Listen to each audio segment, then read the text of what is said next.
एक समसानु नाम का देश था। वहाँ के लोग शिकार करने में अच्छे थे। उनके हाथों से कोई जानवर बचकर नहीं निकल पाता था। एक बार शिकार के लिए निकले समसानु के लोगों के हाथ से यूनिकॉर्न बच निकला। यूनिकॉर्न जानवर दूसरे के मुकाबले काफी फुर्तला था, इसलिए लाख कोशिशों के बाद भी वो समसानु के लोगों के हाथ नहीं लगा। तभी से वहाँ के लोगों को यूनिकॉर्न की तलाश थी। समसानु देश का सरदार किसी भी कीमत पर यूनिकॉर्न का शिकार करना चाहता था। हर दम वो उसे पकड़ने का जाल बुनता, लेकिन नाकामयाब हो जाता। ऐसा होते होते महीनों बीत गए। तभी एक दिन एक सफेद रंग का यूनिकॉर्न समसानु देश के लोगों को आसमान में उड़ता दिखा। वो यूनिकॉर्न जैसे ही जमीन पर आया, लोगों ने उसका पीछा करना शुरू कर दिया। कुछ ही देर में ये समाचार सरदार तक पहुंचा।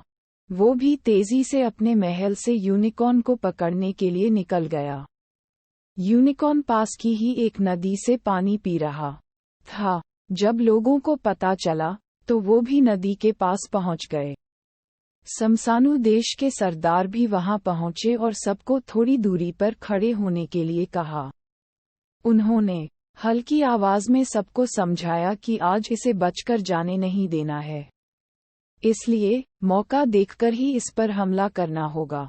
अभी चुपचाप इसे देखते रहो। यूनिकॉर्न ने भी मन भर पानी पिया और फिर घास खाए। हरी हरी घास खाकर जब उसका पेट भर गया, तो वो वहीं पर लेट गया। सरदार ने सोचा कि यही समय है यूनिकॉर्न को पकड़ने का। उसने लोगों को यूनिकॉर्न को पकड़ने का आदेश दिया।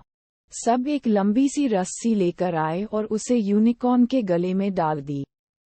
फिर आगे और पीछे के पैरों में रस्सी फंसाकर उसे खींचने लगे। तभी यूनिकॉर्न की नींद खुल गई।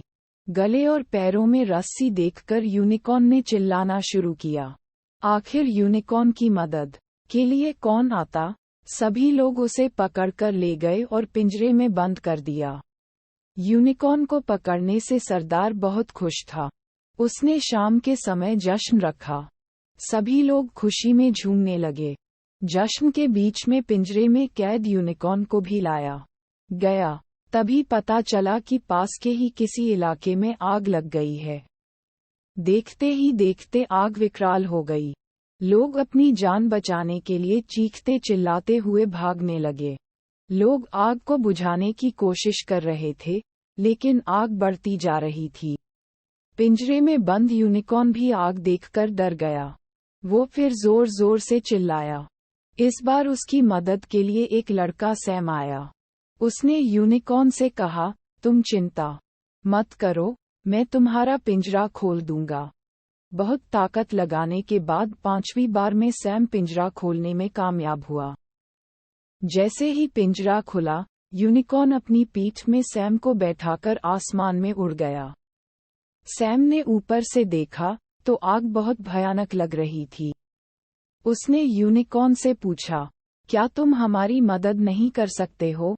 देखो, आग कितनी फैल रही है, लोग मर जाएंगे। सैम की बात सुनकर यूनिकॉर्न आसमान से जमीन की तरफ उतरा। उतरते ही उसने अपने मुंह से ठंडी हवा फेंकी और आग बुझा दी। पूरे इलाके की आग बुझ गई और लोग खुश हो गए। आग बुझाते ही दोबारा यूनिकॉर्न सैम को लेकर उड़ा और उड़ते हुए दूसरे जंगल में चला गया। कुछ समय दोनों ने साथ बिताया और दोनों की अच्छी दोस्ती हो गई। तभी यूनिकॉर्न कुछ दूर चला गया। सैम को लगा कि अब यूनिकॉर्न वापस आसमान में उड़ने वाला है। उसने यूनिकॉर्न से पूछा, क्या तुम कभी वापस आओगे? सैम को इस सवाल का कोई जवाब नहीं मिला। यूनिकॉर्न कुछ देर रुका और आसमान में उड़ गया। सैम भी दुखी मन से अपने घर लौट आया। लोगों ने उससे यूनिकॉर्न और यूनिकॉर्न की सवारी के बारे में पूछा।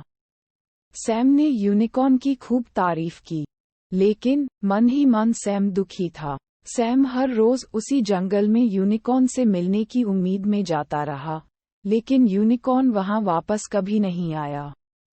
कहानी से सीख। यूनिकॉर्न की कहानी से यह सीख मिलती है कि आप जब दूसरों की मदद करते हैं, तो वो भी आपके और आपके अपनों के लिए मदद का हाथ बढ़ाते हैं।